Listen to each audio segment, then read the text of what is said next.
Hi, and welcome back to Safe Places for Human Development. Thank you guys. I want to thank you for joining us again.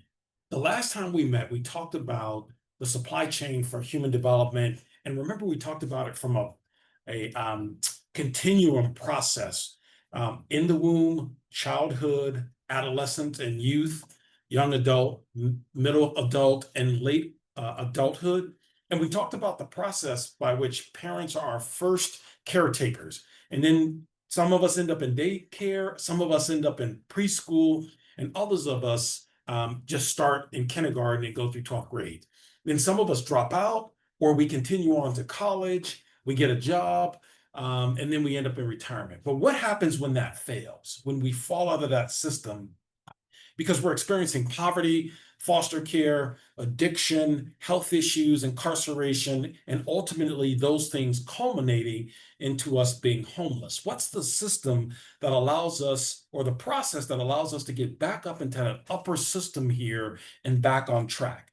Well, there's a couple of different processes that are used, and one of those is the shelter care system.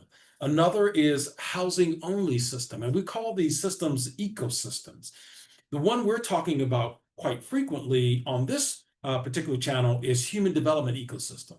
But let's compare and contrast these real quick.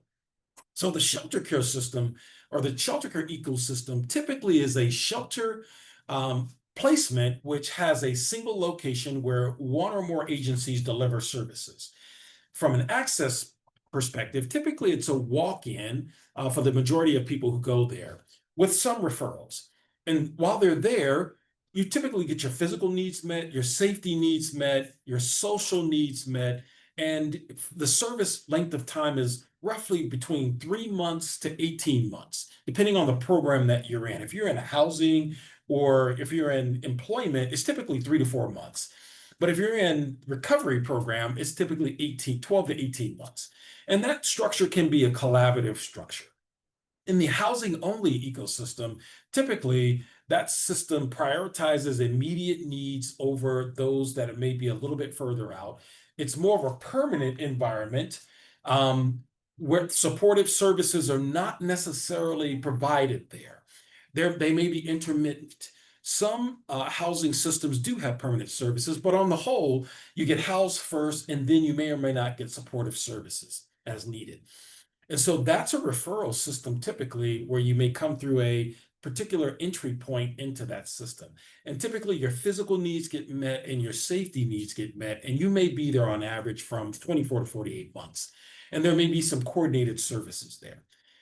The one big difference in the human development ecosystem, which is typically highly collaborative, is the distributed ecosystem of nonprofits, for-profits, governments, and constituents delivering coordinated services, is that it's typically not one location basis in the community.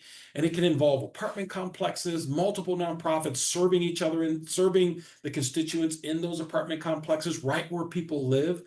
It can be a mixture of referral services as well as walk-up services. And the big unique thing about this model is that you have your physical needs met, your safety needs, your social needs, your self-esteem needs, and your self-actualization needs. And really, since it's where you live for majority of your time, remember in the shelter care system, you're going to spend a very minute amount of time compared to the rest of your life in that system. But in the human development ecosystem, you're there 5, 10, 15, 20 years, and you're getting services on site. And so that one's very collaborative and very coordinated. And so if we compare that system and use the analogy of a boat, here we'd say a shelter care ecosystem has a limited number of seats and a limited amount of time for each person in that seat.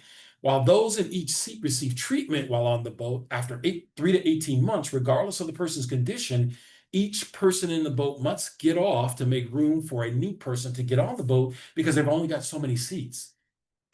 The housing only ecosystem has a greater number of seats than the shelter ecosystem, but it does not consistently apply a treatment other than housing to a person in a seat. And while the length of the boat ride is longer, it tends to end after 24 to 48 months. As opposed to the The human development ecosystem has a larger number of seats available, provides treatment to each person in a seat, carries that person for up to 60 months, and should have an alumni program that allows each participant to stay connected after exiting the boat. So while I'm not trying to say one system is better than the other, and each system has its role and its place in the larger ecosystem, you can see the differences in terms of amount of time the person can be available or can be present in that system, the types of services that they'll receive, and the longevity thereafter. Okay, that's it for today. Thank you again for joining us. I really appreciate all that you continue to do in the city and the county and the state that you're living in.